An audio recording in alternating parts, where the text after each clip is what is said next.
नमस्कार. आपणा सर्वांचे खूप खूप मनापासून स्वागत आहे.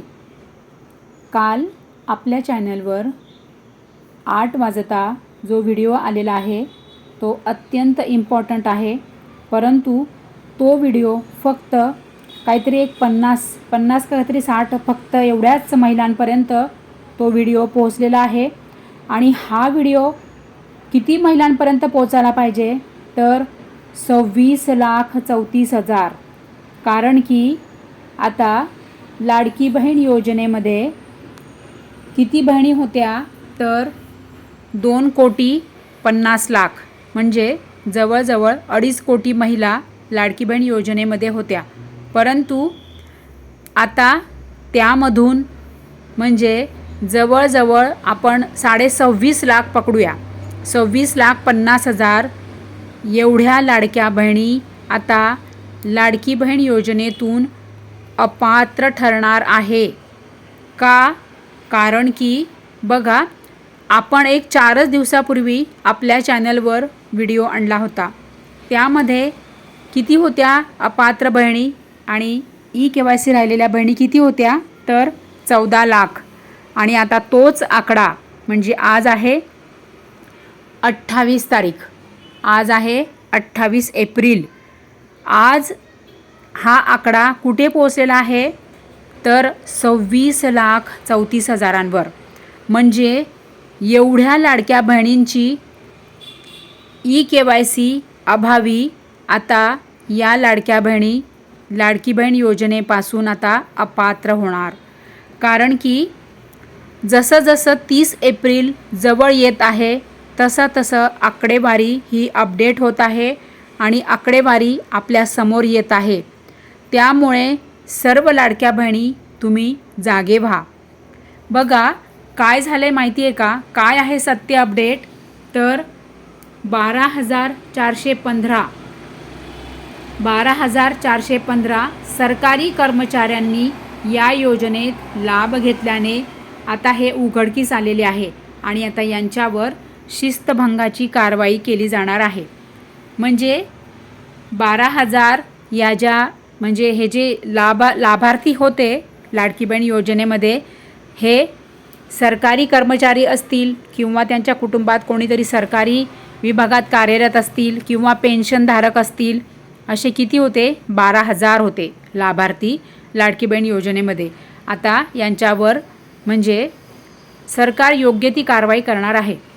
परंतु आता आपण या व्हिडिओमध्ये अत्यंत महत्त्वाची अपडेट बघणार आहोत, त्यामुळे तुम्हाला संपूर्ण व्हिडिओ बघावा लागेल. कारण की काल रात्री म्हणजे 27 तारखेला रात्री 8 वाजता आपल्या चॅनलवर जो व्हिडिओ आलेला आहे तो माझ्या किती लाडक्या बहिणींसाठी होता तो व्हिडिओ 26,34,000 आणि त्यामधील फक्त 50 ते 60च महिलांपर्यंत तो व्हिडिओ पोहोचलेला आहे. त्यामुळे मी तुमच्यासाठी हा व्हिडिओ पुन्हा बनवत आहे, कारण की हा व्हिडिओ अतिशय इम्पॉर्टंट आहे. अपात्र ठरलेल्या लाडक्या बहिणींकडून त्यांना देण्यात आलेली रक्कम वसूल न करण्याचा निर्णय सरकारने घेतलेला आहे. बघा, आता ज्या लाडक्या बहिणी म्हणजे की त्या अपात्र होत्या तरीसुद्धा त्यांनी लाभ घेतला, जसं की त्यांचं वय 65पेक्षा जास्त असेल किंवा त्यांचं काहीतरी आधार कार्डमध्ये चूक असेल किंवा नावामध्ये चूक असेल किंवा त्यांचं वार्षिक उत्पन्न हे म्हणजे 2 लाखांपेक्षा कमी असेल. म्हणजे मला काय म्हणायचं आहे, जे नियमांमध्ये आणि निकषांमध्ये जे बसत नव्हते अशासुद्धा लाडक्या बहिणींनी जो लाभ घेतला होता याआधी, त्यांना आता त्यांच्याकडनं सरकार पैसे वसूल करणार नाही. ही तुमच्यासाठी गुड न्यूज आहे. आता बघा 2,47,00,000 जसं की मी तुम्हाला आत्ताच म्हटलं, जवळजवळ 2.5 कोटी या लाडक्या बहिणी लाडकी बहीण योजनेमध्ये होत्या. आता मला असंच म्हणावं लागेल होत्या. त्यापैकी मोठ्या प्रमाणावर आता लाडक्या बहिणी या अपात्र होण्याची शक्यता आहे. म्हणजे किती राहतील मग लाडकी बहीण योजनेमध्ये? लाडक्या बहिणी किती राहतील? जवळजवळ 2.25 कोटी, त्याहूनही कमी होतील अजून. कारण की आजची तारीख आहे 28 एप्रिल आता 28, 29, 30 असे 3 दिवस हे बाकी आहे ई-KYCला. परंतु आता या ई-KYCच्या म्हणजे या प्रक्रियामध्ये असे निदर्शनात आलेले आहे की ज्या लाडक्या बहिणी आहेत 26,34,000 ज्या लाडक्या बहिणी आहेत त्यांची ई-KYC त्या करू शकत नाही आहे. कारण की त्या पाठीमागे अनेक असे कारणे आहेत. म्हणजे याचा अर्थ असा नाही की या लाडक्या बहिणी ज्या 26,34,000 आहेत या लाडक्या बहिणी अपात्र आहेत, परंतु त्या अपात्र नाही. त्या लाडक्या बहिणी पात्र आहेत, गरजू आहेत, परंतु त्या ई-KYC करू शकत नाही आहे. एप्रिल अखेर या योजनेची सद्यस्थिती स्पष्ट होणार आहे. जसे की बघा, मी तुम्हाला आत्ताच म्हटलं की 30 एप्रिलपर्यंत पुन्हा ही आकडेवारी बदलणार आहे. तर ज्या माझ्या लाडक्या बहिणी आहेत, जसं की मी तुम्हाला सांगितलं याआधी पण की ज्या माझ्या लाडक्या बहिणी गरजू आहेत, पात्र आहेत, एकल महिला आहेत की त्या एकल महिला त्यांच्याकडे कागदपत्र नाही, त्यामुळे त्या ई-KYC करू शकल्या नाही. परित्यक्त्या बहिणी त्यांच्याकडे पण कागदपत्र नाही, त्या ई-KYC करू शकल्या नाही. निराधार बहिणी त्यांच्याकडे पण कागदपत्र नाही, त्या ई-KYC करू शकल्या नाही.